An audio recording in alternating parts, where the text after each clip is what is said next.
Hello there and welcome to Black Jackal Gaming. Today we're going to go over the October data slate that's just been released. I'm going to take a look at what updates have happened to Space Marines. So we'll be looking at the fact that there's not really any meaningful data sheet or rules changes for them, but there has been a handful of units that have unfortunately gone up in price. There's been a couple of enhancement changes as well, but we've had quite a few units that have dropped in price, which is very nice. So does this change anything and does it elevate the faction? Let's get into it. Starting off with the rules update. The lieutenant rule wording has had a bit of an update. So previously it was worded as you can be attached to one of the above units. This is now just been changed to a unit that it can lead. This might make it easier for them to do some updates in the future, make it a little bit less confusing on the datasheet. The Forged and Battle enhancement has had an update. It now changes the hit roll to an unmodified roll of 6 rather than just changing it to 6. This allows you to lean into those critical hits to get you additional rules such as sustained hits or lethal hits. Ural Fentress's unorthodox strategist ability has had quite an update. So previously it allowed you to reuse a stratagem that you'd already used, or use a stratagem when you were battle shocked, which was an okay stratagem until they made the update last time, which basically prevented you from reusing a stratagem. Now this has been changed to the vectability essentially, where any enemy unit within 12 inches of this model that wants to use a stratagem, it will increase the cost of that stratagem by 1 CP. Now it's important to note that this cannot stack with other abilities or stratagems that do the same. Over to the point increases. So looking at the units that have gone up, the Apothecary Biologist, which has always been a popular unit this edition, has gone up to 70 points. The Assault Intercessors with jump packs, this has gone up to 90 points. Now, this was a unit that was heavily leaned into, especially with the Blood Angels. So this is no surprise that this unit has gone up. Now, it is important to note that this is just the price for a 5-man unit. The 10-man unit has not changed in points, so you will still be getting a reduction in points for taking the 10-man unit, which is quite nice to see that they're encouraging you to take the 10-man unit rather than a unit of 5. Eradicator Squad has gone up to 100 points. The Vanguard Veteran Squad has gone up to 110 points. And as well as this, the Gladius Fire Discipline has gone up to 40 points. So this is going to make the Eradicator combo with the Biologist and with the Fire Discipline quite expensive now. And finally, Stormlancer's Hunter's Instinct has gone up to 25 points as well. Looking at the point decreases, the Ballistus Dreadnought have gone down to quite a nice position to 130 points. Captain of Phobos Armor has gone down to 70 points, but you probably struggle to still use him. He's missing some keywords, and his war gear is just, quite frankly, terrible. It doesn't do anything. The Heavy Intercessors, which were already a solid option, have gone down to 95 points, looking very nice indeed. The Invader ATV has gone down to 60 points. This is also in the Outriders attachment. It will only be 60 points. So quite a nice little drop there, but it's still maybe going to struggle to see the tabletop. The Invicta Tactical Warsuit is down to 125 points, which is putting it in quite an interesting position, but maybe not interesting enough at the moment. Reaver's gone down to 75 points, which is quite nice with the deep strike ability and the grapple launcher, which allows them to ignore vertical distance when moving. But being 75 points is still probably a touch too high, considering the weapons don't particularly achieve much, and having an additional battle shock ability isn't the greatest. The Stormspeeder Hellstrike has gone down 115 points. The Hammer Strike has gone down to 125 points. And the Thunderstrike is down to 150 points. So they're all in a really reasonable price range now.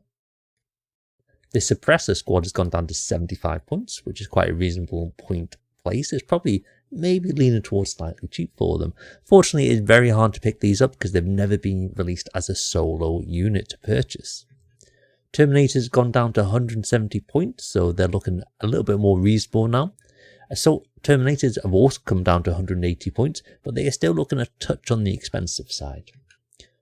The Stormlance Enhancement Fainting Withdrawal is down to 10 points, which is quite cheap. That allows you to fall back and still be able to shoot, which there's not a lot of ability you're going to use this for if you are taking Stormlance, because you are going to be leaning into slightly more of a melee build with that advance and charge. But if you do take a little bit of anti-tank or maybe the Reaper to try and help you out with some of those infantry units, this could be quite useful.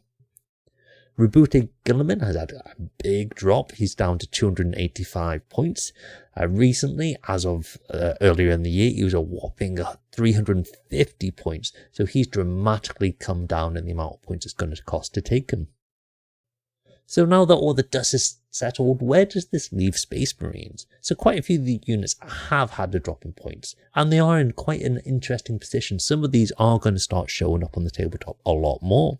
The Ballistic Dreadnought looks really good. It's got that 2-up save, toughness 10, 12 wounds, so it's quite a good durability profile.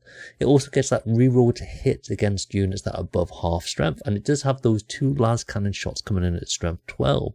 So you have got a very good unit now at its price point, and I really think you will start seeing these a lot more on the tabletop.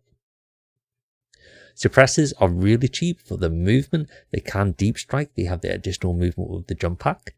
And they do have 3 shots with the autocannon with the heavy keyword, so if you do stand still, you get that +1 to hit. And they have a nice ability that when they target a unit and hit it, just the one unit, is then -1 to hit in their subsequent turn, which is quite nice. You do have an ability to debuff units, and these suppressors are very easy to get around the tabletop to target the units that you want to target. The Reavers are getting towards useful.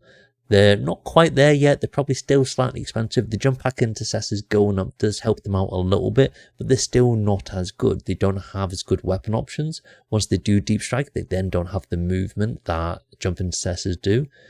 And as well as that, they have the mortal wound ability, so they have more of a damage output, just not in range, but in melee as well.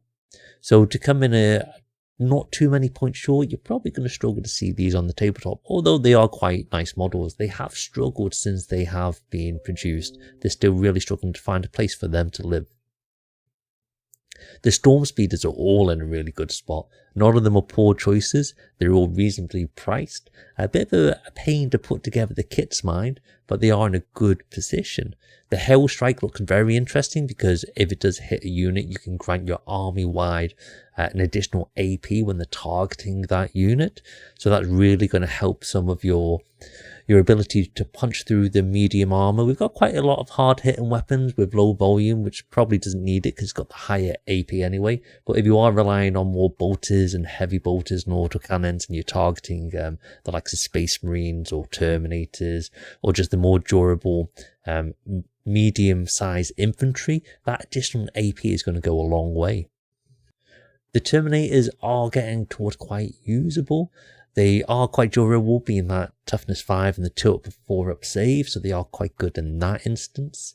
They do have a little bit of range firepower, as well as they are decent in combat with the power fist, so you will start seeing them in lists because they can deep strike as well. They've got the teleport homer to come in with a rapid ingress for free as well, so that's quite nice. The Assault Terminators, on the other hand, are still struggling.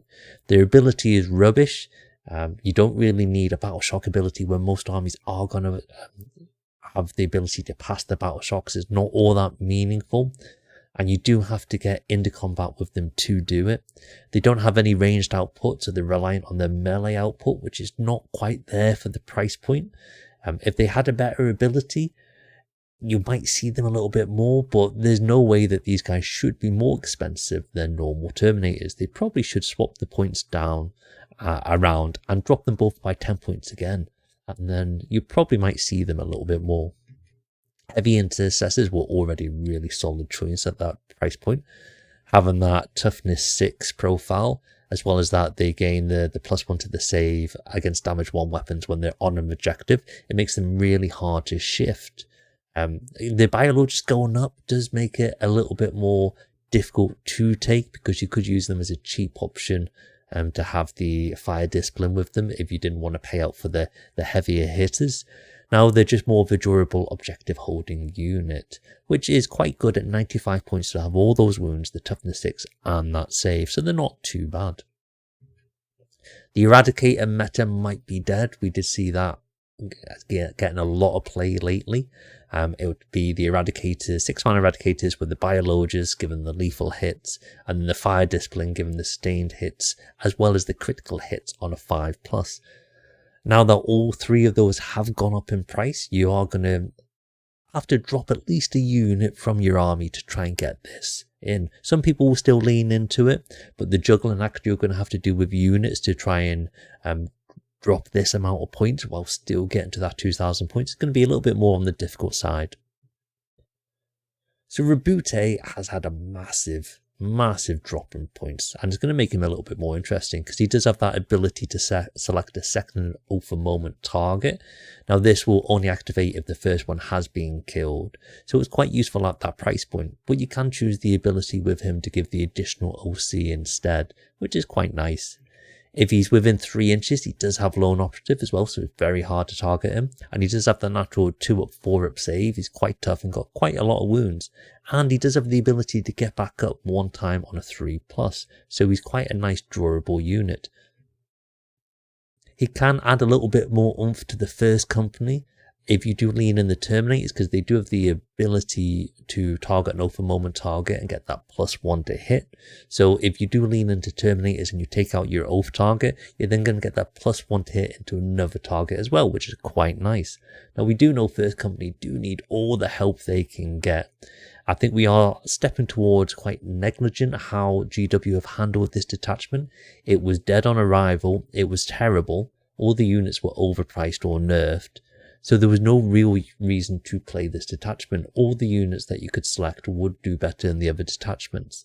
It's just an outstandingly terrible detachment. But we have had an update at the end of the article where they did say they are reviewing Space Marine. So the next data update, we might get a lot of datasheet changes and detachment changes, and it's well overdue. So in conclusion, there's some interesting point reductions across the board. There are more units that could have done with a little bit bump down in points to make them more usable, but the amount of units that have come down in points, we can't really complain too much. We could have done with a couple of name characters coming down. You still have no real reason to take a lot of the name characters in the Codex Space Marines. You are still probably going to be taking the additional supplement chapters with their key units and their characters instead. The lack of addressing poor data sheets is a little bit disappointing. They've really not wanted to address the Space Marine data sheets at all, even though they've been struggling since they got the Codex, really. And a lot of their data sheet changes they have implemented have been more in the opposite direction than we'd want them to go. Like all the data balance updates, they do tend to target the achieving units and the good combos in Space Marines and give them a bit of a nerf and then give other units a bump, rather than bringing the rest of the Codex up to where the decent units are operating to a mid-level standard. They tend to do the opposite and get rid of these units and then try and improve the others around them. So you're never really going to see them shift further than middling at best with that philosophy. So we will have to linger on until the next update, which is a bit disappointing, but we've got plenty of new options to look at and see how they play out. There's quite a lot of synergy in some of the fast moving units that have been selected. Whilst you might not look at the likes of Victor Warsuit too much, they do have some play, and you do have the debuffing of the suppressors, which is quite nice, and the buffing of the storm speeders. So there are some interesting units that we are going to have to dig through, see how they play on the tabletop and see how they synergize to see exactly where we stand.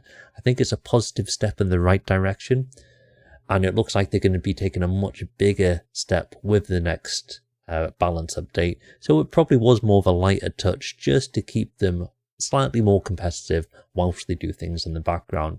If they move too much, it might destabilize what they're currently doing, so it is quite understandable that it was, again, a relatively light touch approach. Thanks for watching the video. If you liked what you see, check out the other videos. Consider subscribing and liking the video if you liked it. If you want to become a member for extra perks, you're very welcome to. And head over to Patreon, where I do a bit of blogging and this and that. Take it easy. I'll see you next time.